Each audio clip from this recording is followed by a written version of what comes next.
The sun always shone warmly in the little town where a family of 7 lived.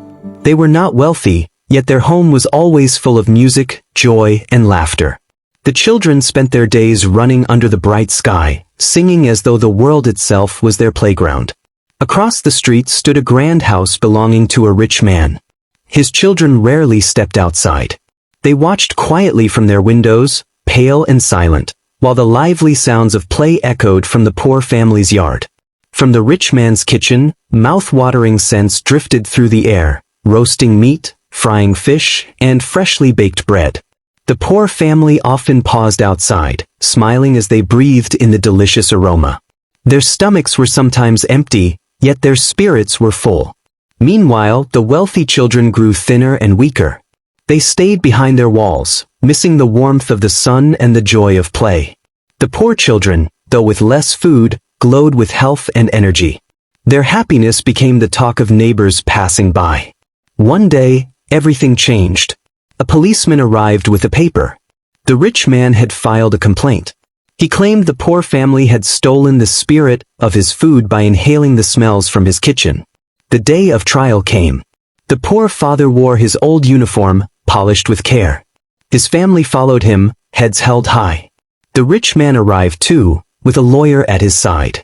The courtroom filled with people curious to see what would happen. The lawyer pointed at the father. "You admit," he asked, "that your family stood outside while my client's servants cooked delicious meals?" The father nodded calmly. "Yes, I admit that." "And you admit that while my client's family became weak, your children grew strong and cheerful?" The father smiled gently. "Yes, I agree."